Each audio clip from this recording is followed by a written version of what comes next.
A 12.5 meter tall telephone pole casts an 18-meter long shadow. Find the angle of elevation to the sun. Make a sketch and solve it around to the nearest degree. Okay, so I'm going to draw the sun is up here in the sky, making shadows on the ground. So the telephone pole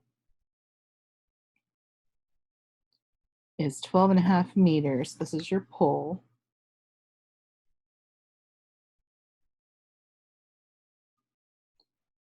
And it's 12.5 meters.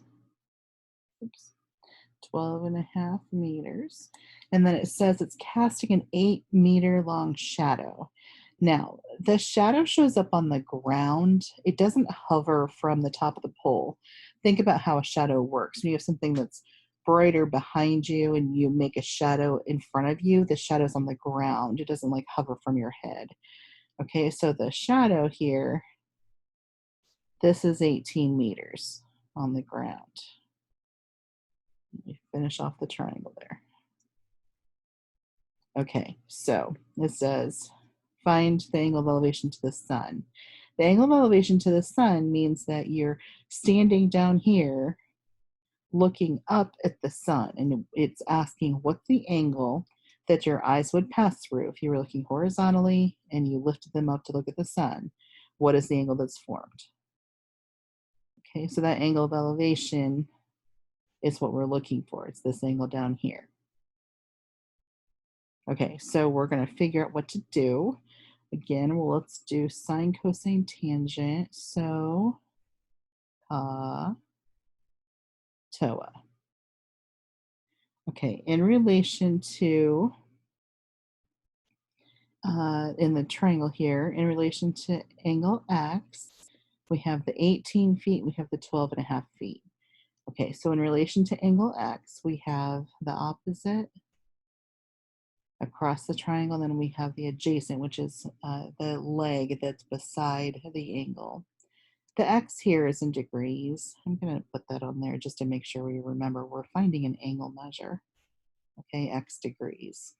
So are we going to do sine, cosine, or tangent? Well, again, we have opposite and adjacent, so we're going to do tangent. And so it would be the tangent of the angle, which is X degrees, is equal to the opposite, which is 12.5, divided by the adjacent, which is 18. Now, do you remember how to find an angle measure? You're trying to go from the answer, work backwards, and find the angle. So remember that means we're going to do inverse tangent. So we'll be typing in the calculator, inverse tangent of 12.5 over 18. Now, we don't want to do any rounding until we type it into the calculator. The very end will round.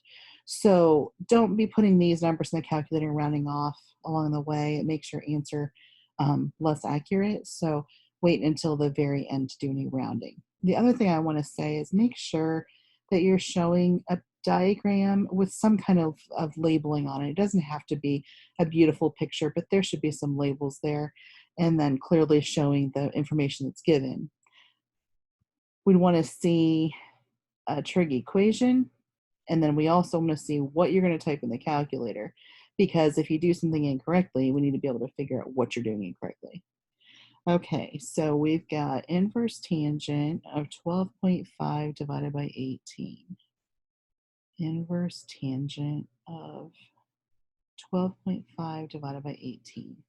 And then it said round the nearest degree. I'm getting about 34.78. So round to the nearest degree would be X is approximately 35 degrees.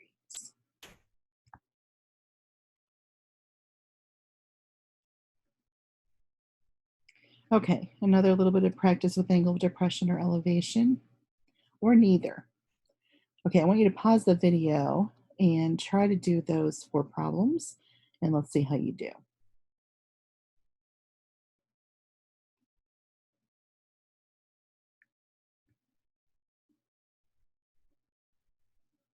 Okay, so angle PQR. PQR. Well, is that an angle of elevation or an angle of depression, or neither? That is neither, because angle of elevation from Q would go horizontal up, horizontal up to something like that. Or an angle of depression would be horizontal down to something down here. But when you're looking at angle PQR, PQR is that angle right there, and that is neither an angle of elevation or an angle of depression. That is neither. Okay, how about angle PRQ? PRQ is this angle right here. Now, remember that I mentioned to you that you're never going to be using that angle up there because it's from the instead of being from the horizontal, it's from the vertical going down. Okay, so that is actually also neither.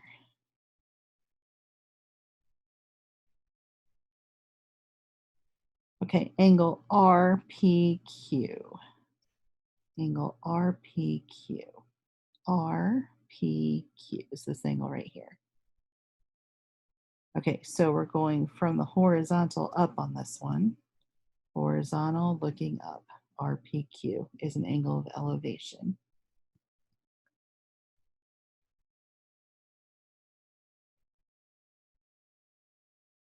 Okay, and then SRP.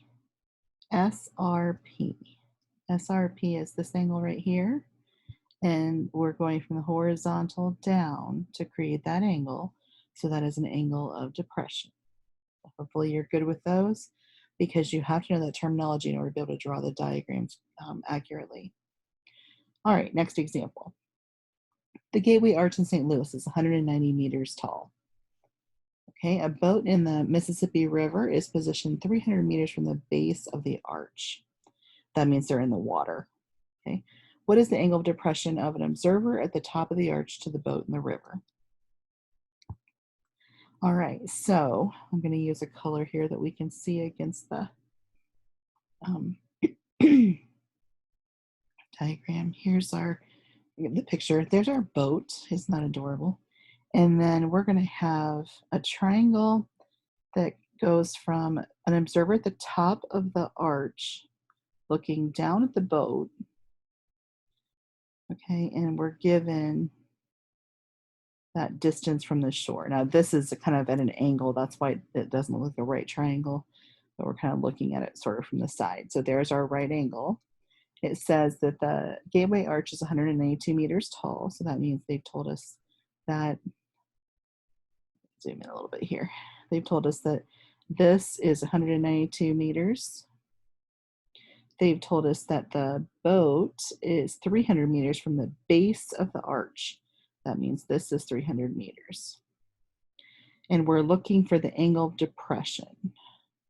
The angle of depression of an observer from the top of the arch down to a person or down to the boat in the water. Okay, so here's the triangle that's drawn straight on to make it a little easier to see what's happening. Okay, so here's our right triangle. We have 192 meters over here. We have 300 meters over here. And it's asking you for the angle of depression. That means if the observer was standing up here in the, in the arch, looking down at the boat, if they were looking straight out and then dropped their eyes to look down at the boat, it's the angle that would be formed right there. Okay, so I'm going to draw that over here. I'm going to extend this out because, again, an angle of depression has to be measured from the horizontal. And that's the angle that we're looking for. Now, again, we talked about how the angle of depression, angle of elevation are the same. So those alternate interior angles are the same, which means you can really just find the angle of elevation of someone who's in the boat looking up at the top of the arch. Okay, so what are we given? Well, we just labeled 300 meters, 192 meters, and then X. Again, I'm going to put degrees on there to make sure we remember we're finding an angle. Okay, sine, cosine, or tangent. Well, again, we have opposite, we have adjacent. You might notice that many of these problems will be tangent, but just make sure you don't fall into getting lulled into thinking it's always tangent because it sometimes is not. All right, so we're doing the tangent of x is equal to the opposite, which is 192, divided by the adjacent, which is 300. Okay, then I want you to write what you're typing in the calculator. Inverse tangent of 192 over 300. That's what you'll be typing into the calculator. So it said round to the nearest tenth of a degree, so that's what we want to say. X is approximately 32.6, and we want to label our answers. These are word problems. We always want to put a label on the answer. Not sure if I said that earlier, but make sure you're doing that. Okay, so again, we want to see a diagram that's labeled. Okay, we want to see the trig equation you're going to start with. We want to see what you're going to type in the calculator, and then we want to see your final answer rounded correctly with a label. Okay, rounded with the label, 32.6 degrees. All right, last problem.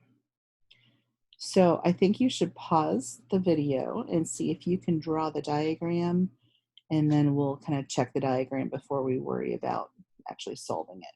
So pause the video and try to draw the diagram.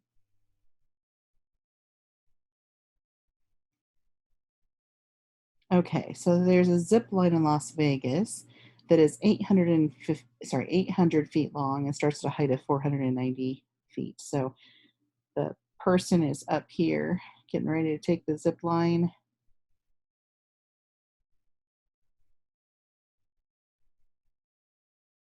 Like this. Okay, so the height is 490 feet. And the zip line is 800 feet long. That means as a person zips down, that's going to be 800 feet. What is the angle of depression of a rider who sees their friend at the bottom of the zip line? Okay, so again, angle of depression will go from the horizontal down. That's your angle of depression. That's the same as the angle of elevation from the inside of the triangle. So if your friend, this is the friend down here. Okay, this was the rider. I don't know if you really call that a rider, but the person who's doing the zip line.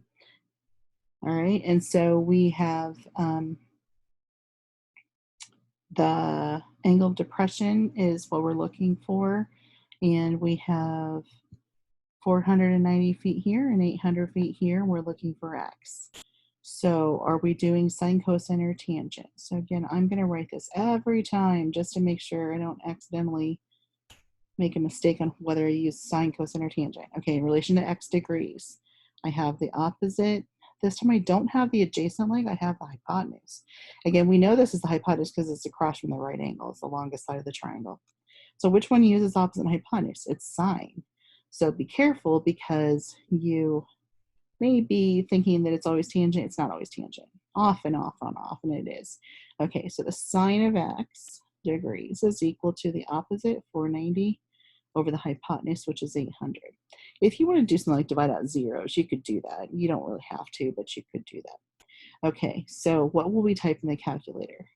We're going to type in inverse sine of, and again, you really could do 49 over 80.